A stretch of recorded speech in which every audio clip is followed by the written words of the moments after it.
I care about my car payment. I care about what groceries cost. I care that there is a 50-cent per egg surcharge at Waffle House. That is unheard of. It's things are something's wrong, right? Yeah, so totally. You care about this stuff, and I think that being able to say, yes, we are a veteran-centric organization. You come to I think later this week, and here in Central Florida, we're having a Pints and Policy meeting with our Central Florida team at Tactical Brewing.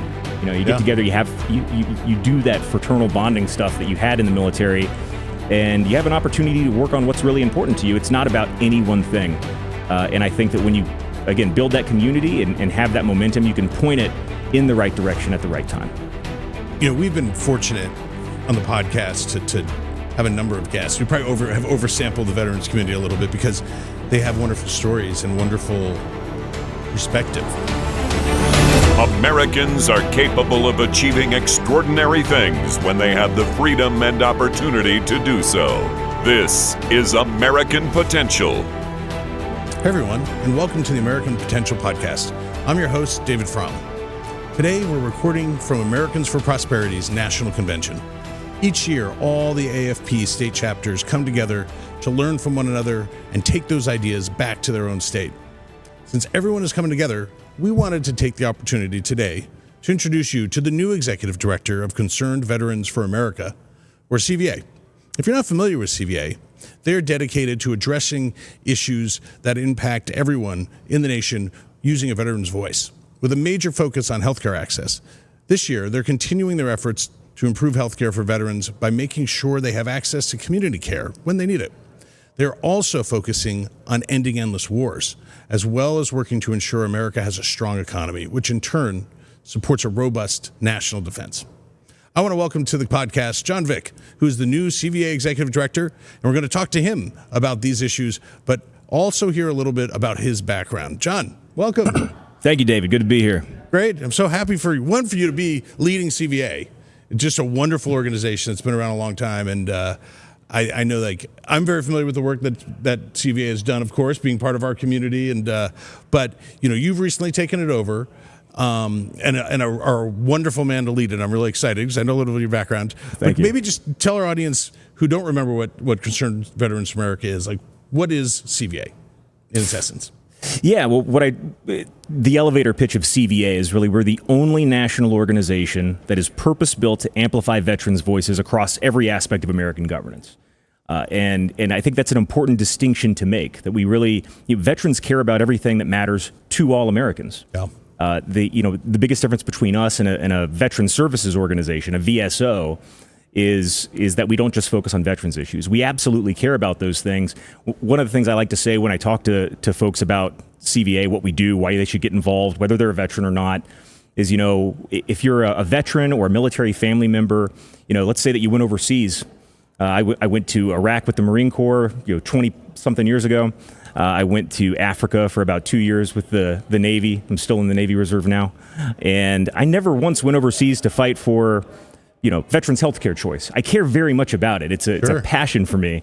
But I went overseas to support the American way of life, American values, the American system of government.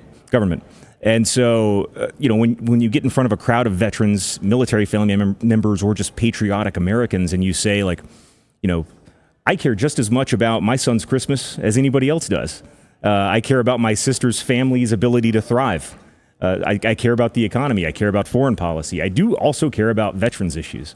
And so the ability to work with, within a veteran-centric organization, a veteran-led organization, but work on all of those things that matter, it's wonderful. And it's truly inspiring to get to work with the people that empower that. Well, I've always thought, that in our organization, all of us are trying to affect public policy and educate people and talk to them about the issues that matter, that remove obstacles for people and hopefully allow people to achieve their American dream. Yeah. I've always thought that the veterans in our organization, though, come with a special, unique, oftentimes more powerful voice because of the sacrifice and service that they've engaged in. That when they're talking about the American dream, they've sometimes bled for it and certainly seen suffered for it. And I just think it's such a credible, powerful voice, and I'm so happy to have that as part of our organization. Yeah, I mean, you literally have skin in the game, right? Yeah. I mean, whether you're serving overseas or I like to think about my son who was in his twos when I went to my most recent deployment to Africa a few years back, and it was supposed to be a 1-year deployment. COVID happened; it kind of messed everything up, turned it into like a 2-year journey. And I came back when he was in his 4s, and I think about that sort of. When you're relying on periodic phone calls to keep in touch during these important times in your life, whether you're the one overseas or you're the one supporting the service member from home, you really think about what you're doing it for. You really think about what makes it worth it, and that really empowers veterans' voices in this fight. Yeah. So tell me a little bit about yourself. So you kind of unique. You served in 2 branches. Yes. Over the course of over 20 years, it seems like. So tell us how that came about and what your experience was like. Well, I had wanted to be a Navy officer since I was a kid, and moved around a lot when I was a kid. Ended up living in Texas my teen years, and 9/11 happened while I was in high school. And I think part of it's just being in Texas where everybody is joining the Marines, but also it was sort of the unique situation. Ran into a Marine Corps recruiter, ended up enlisting, put off college for a few years, and went overseas and came back, got bumped into the Naval Academy system. So graduated from there in 2011 and commissioned in the Navy. It was a flight contract, went down to Pensacola, Florida to fly. And this is sort of this was sort of an unintended transition into what I do now. I was in Pensacola, ready for flight school, never got to sit in an airplane because this was when the 2011 budget sequestration happened. Oh, wow. The Obama, budget cliff thing. And about a third of my class got reduced in force. And I ended up going up to Washington, D.C., started a graduate program, ended up working on Capitol Hill for the House Veterans Affairs Committee. And that sort of led into my career in politics and advocacy. And so here I am today. Yeah, that's amazing. It is interesting how one door shuts and others open. But just to backtrack. So you served in the Marines, served in Afghanistan. Iraq. Sorry about that. And then went to the Naval Academy? Yeah, I went to the Naval Academy, and after the reduction in force, really thought I would never get a chance to wear uniform again. It took about 4.5 years in the inactive reserve, grew a freedom beard. I was... I'm glad you can do that. I lack that ability. The mustache is all I'm allowed now. It was 2016. I was working on my first full campaign cycle at that time, the presidential election, and decided I wanted to see if I could get back in. Different environment under the Trump administration, the first Trump administration, and ended up getting back into the reserves, became an intelligence officer, and that's what I am today, yeah. Great. So you almost unintentionally got moved up to D.C., started working with the House Veterans Affairs Committee, and that, I assume, so that was your introduction to politics and public policy? Or were there other factors that kind of drew you in? Well, I would say one of the things that really helps me appreciate the role I'm in now is how many different perspectives I've had working on some of these issues. I worked on Capitol Hill. I was a researcher for the House Veterans Affairs Committee, Subcommittee on Disability Assistance and Memorial Affairs, and it really gives you an appreciation for how leviathan the organization is that is the VA, but also how hard it is to make Congress work. We like to talk about the VA Accountability Act or the Mission Act or some of these big policy wins that take several years. But I remember working on the Veterans ID Card Act. This is the most common sense thing. It was basically we were going to tell the VA to make a piece of plastic that says you're a veteran, so you don't have to carry around your discharge papers with you. To get your Home Depot discount, or very basic stuff, and I kind of can't believe that doesn't exist. It does now, but that was a Herculean effort for something so minor and basic, and so that was where I came to appreciate just how slow the wheels can turn without the right grease. And from that point on, I've worked several jobs for the Republican Party over the years. I've managed a couple statewide races, and so. You really get to see how politics and policy work. Worked for a think tank for a while. So you really get to see how all of it works together to make results happen. And that's really, at the end of the day, what CVA is all about, is impact and lessening the amount of time between good idea and results. Well, your professional profile and including certainly your military service, seems to make you a perfect candidate to come and lead Concerned Veterans for America. So how did you come to lead it? Yeah, so in 2022 was my first exposure to CVA. I was the Republican National Committee's National Veterans Engagement Director. Okay.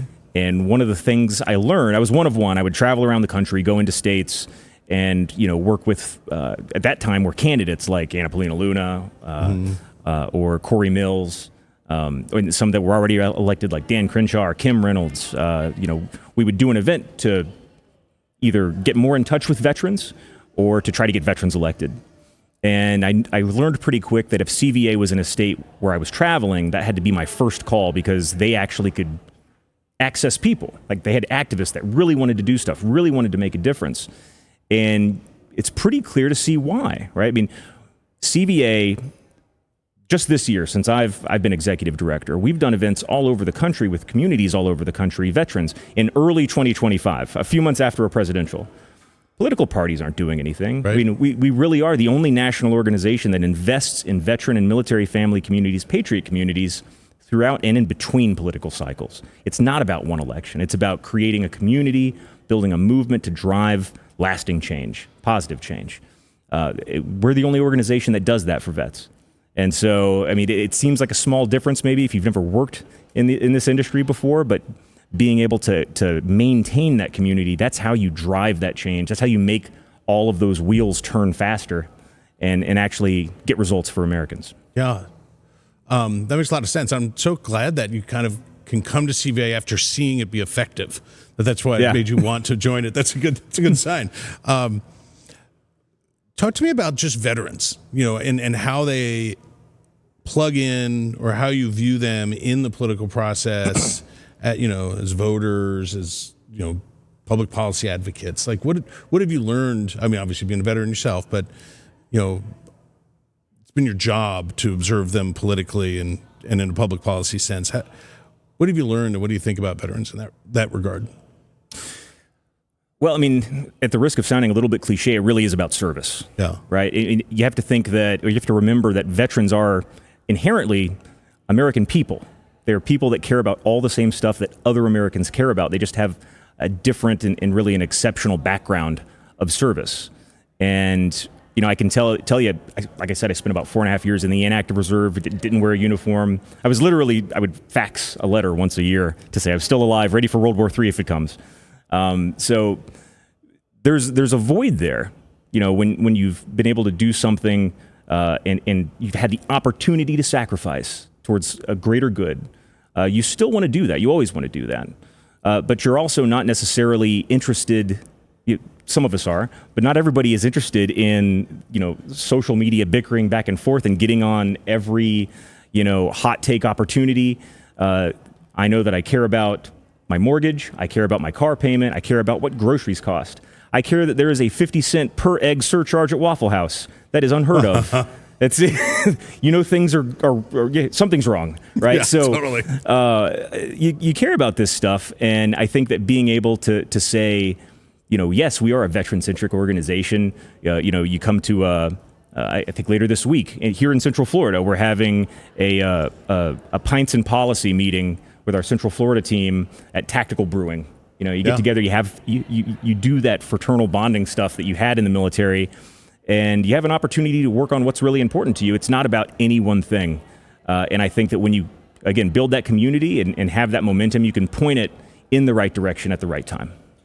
We've been fortunate on the podcast to have a number of guests. We probably have oversampled the veterans community a little bit because they have wonderful stories and wonderful perspective. Yeah. And we've had gentleman who's a brewer who started a brewery, and we love to start breweries. Yeah, no kidding. And name them after military stuff. Yeah. And men like me like to go drink at those and talk about military stuff, I guess. But then folks have started small businesses, or have done a number of different things, gone on to public office or whatever.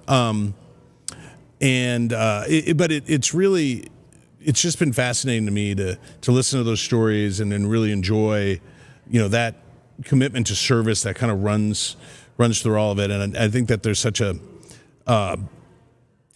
well-deserved respect and admiration for our veterans. And I think one of the things we want is for the public policy to catch up to that, because I think it's definitely present amongst people in the country. So just turning to the page, CVA has worked on ending endless wars for, as one of our hallmark issues. I feel like it's been a leader in that area. Still a big priority of ours. We've been in Iraq 22 years, I think.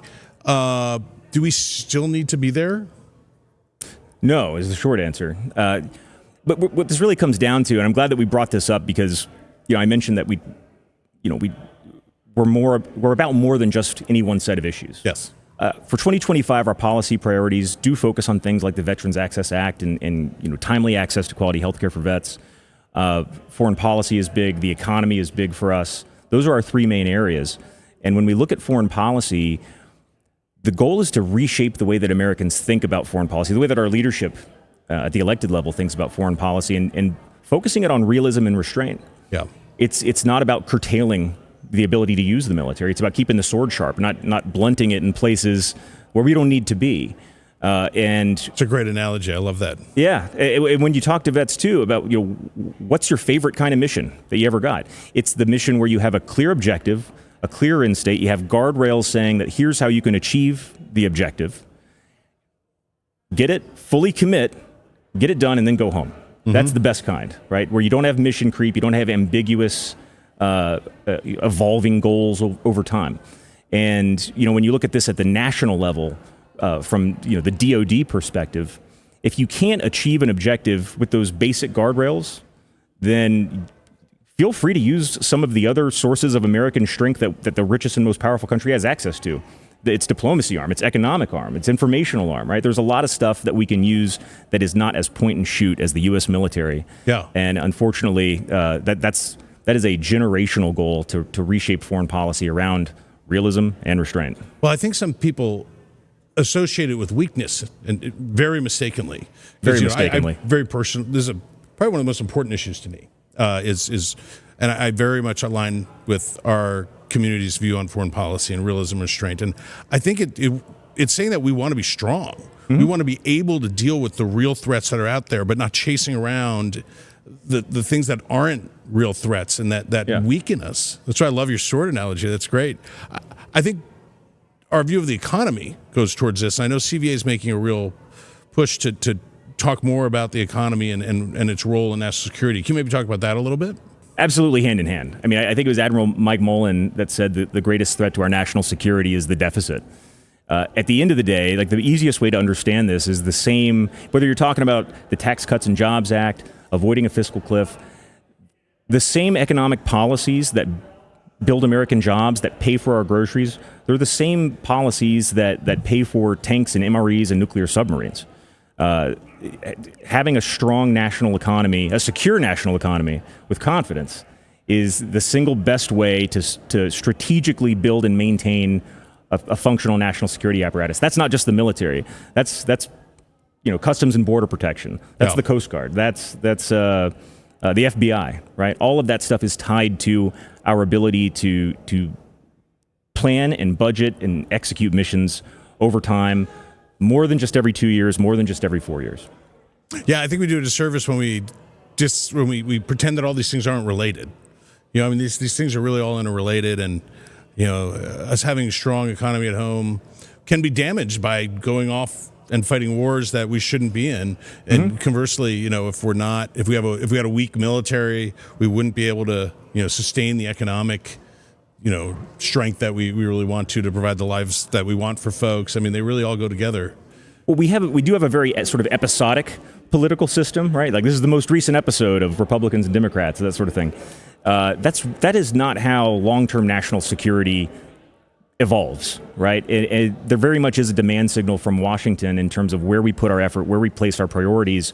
If you're bogged down in a place with very little connection to direct national interests, but that's where you're using the military, that's where the drones are flying, you're not providing the right demand signal for shipbuilding to counter China, for instance, right? To be ready for near peer competitors. And I could riff on the foreign policy side and get into the Naval War College Journal a little bit on this. I know we don't have time for that, but that's what it comes. That'll be long form American potential. But at the end of the day, that's what it comes down to, right? People are focused on what you're doing. That's where the defense industry goes. Yeah. That's where federal policy goes. And so we need to think very intentionally about what our demand signal is going to be. Yeah. So turning more to stateside, I mean, traditionally CVA played a big role in healthcare for veterans. Oh yeah. And we'll continue to. So what are your priorities this year and going forward with regard to healthcare for veterans? So the big priority is the Veterans Access Act. Yeah. It used to be called the Complete the Mission Act, and the reason why it used to be called that, and honestly, I kind of preferred that name. The Mission Act of 2018 was a piece of landmark legislation that was meant, it was a promise from Congress to provide community care choice, which is to say that if you're having a long wait time to get seen by the VA, you can go out and use a doctor in the community. And this goes all the way back to like the Phoenix VA scandal in 2014. We had veterans killing themselves in VA parking lots waiting for a mental health appointment that took months on months on months. So the idea here, whether it's mental health or anything else, substance use treatment, you should be able to go into your community and access that. So that was 2018.